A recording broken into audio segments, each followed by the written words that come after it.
Hi, I'm Mary Jo Monte from the Path Peddler series, Exploring America by Trail. In our how-to series today, we will learn how to choose the right bicycle. So stay tuned.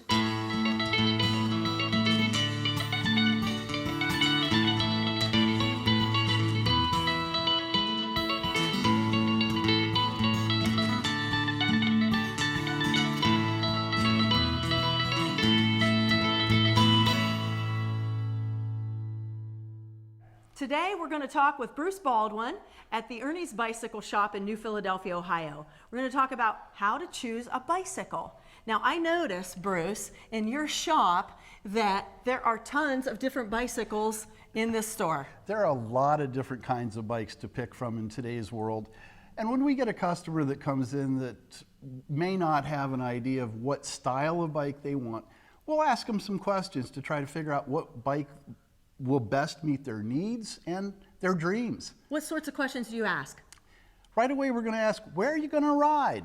Are you going to ride your bike on the towpath trail, which is a crushed limestone surface? Are you just going to ride around town on paved streets?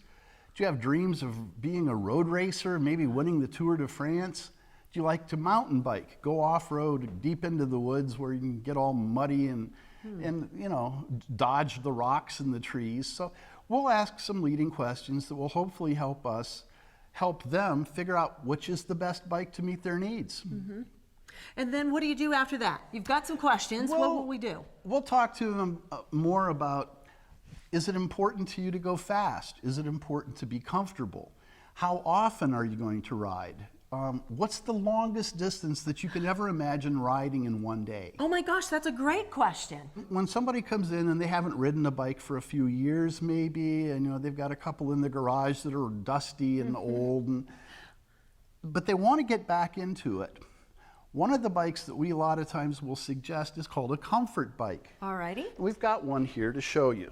This is a step-through frame with the lower step-through frame. They do come in a men's frame as well. Okay. But a comfort bike's going to have the handlebars that are higher than the seat, so you sit more upright. This one's got some nice padding in the grips here to support your hands, and a fairly nice, wide, cushy seat with a built-in shock absorber that gives some when you hit bumps. I like the looks of that seat. They have 26-inch wheels with wider tires. The wider tires give more stability when you're riding in like loose gravel. Oh, and there's a lot of loose gravel out there. Oh yeah, along the sides of the roads. Yeah. Another style would be the hybrid type bike. Okay, you want to take that one? I'll grab way. this one. Now a hybrid is a bike that was originally designed to be kind of a cross between a mountain bike and a road bike. Okay. It's got a wheel size that's more like a road bike, a 700C diameter wheel. Yep. The tires are wider than a road bike, but not as wide as a comfort bike or a mountain bike. A little bit faster, a little bit more nimble. Still have a wide seat though. Still have the wide seat. And the comfort bikes as well as the hybrids, a lot of times you get to choose if you want a suspension fork or not on them. And that absorbs some of that bounce. Takes the beating off your upper body. Okay, I see. And then, and it also has a shock absorber on the there. seat. And a lot of gears. Yeah, almost all of these bikes, we're going to have 21 speeds or more. All right. And you may be intimidated by that, but don't be. You're going to use a lot of these gears. The jumps between them are fairly small. And what you want to do is use the low gears for going uphill and find a cadence, the number of revolutions you're pedaling per minute, that's comfortable for you. Now, I find that as people are aging and your knees hurt, your hips hurt, shifting a lot seems to help keep your knees from hurting. Yeah, by varying the amount of pressure that you're putting on your knees by shifting the gears, it can help with that. All right. Ooh, now that's a pretty bike. It's a good-looking bike. The color, the high visibility really draws attention to it. This is called a dual sport, and it combines a frame that's built a lot like a mountain bike, but with a narrower, higher pressure tire to roll. It's great for riding on the rails to trails.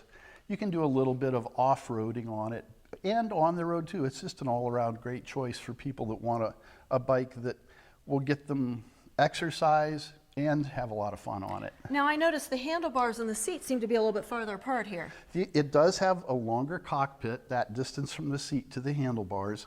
So you're going to be at a more aggressive angle. Your backbone is going to be angled out instead of more upright like on a hybrid or a comfort bike. It's a little more aerodynamic, but it also just helps you steer around obstacles a little better. Like the dynamics of the body. Right. What about the seat too? I notice it's different than the comfort seats. On this bike, because of this distance from the seat to the handlebars being longer, less of your weight needs to be supported by the seat. So therefore, it doesn't have quite as wide and cushy a seat. Oh. But it will be comfortable. It will support your rear end. But more of your weight on this bike would be on your hands. Oh, I And see. here we have a true road bike. Yeah. The road bike has the drop handlebars. And the advantage to the drop handlebars is you have a variety of positions where you can place your hands. Here on the brakes, up here on the flats, down in the drops, in the curl.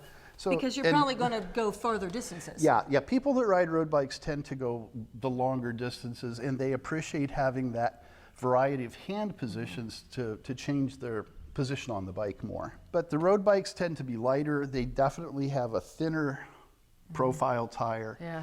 And in some road bikes, you're going to want to have air pressure in your tires up to 160 pounds per square inch. So there's a lot less rolling resistance. Yeah. That looks like a nice fast bike. But in any case, you know, we really encourage people to stop in and talk to somebody at their local bike shop about what kind of bike would best meet their needs. Well, let's talk a little bit about the difference between men's and women's bikes. Well, the men's bike is the traditional triangular shaped frame, very strong. The design of the bike frame hasn't really changed much in over 100 years because it is so strong.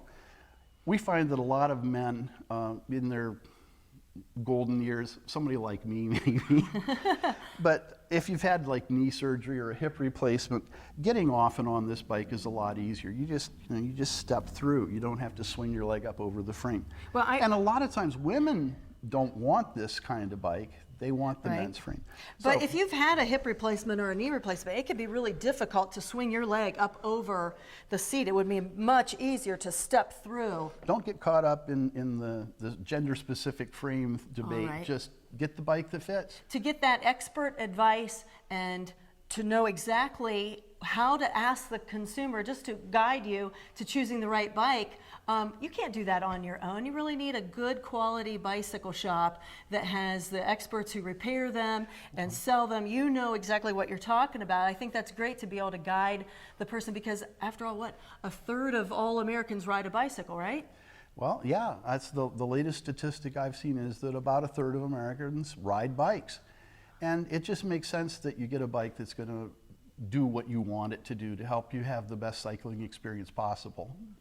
Well, thank you. I want to thank Bruce Baldwin at Ernie's Bicycle Shop in New Philadelphia, Ohio. It's been great to have you, Mary Jo. Thanks for coming. Thank you. Thanks for watching our video. If you found it helpful, click the subscribe button and please share your feedback. If you'd like to learn more, go to pathpeddler.com.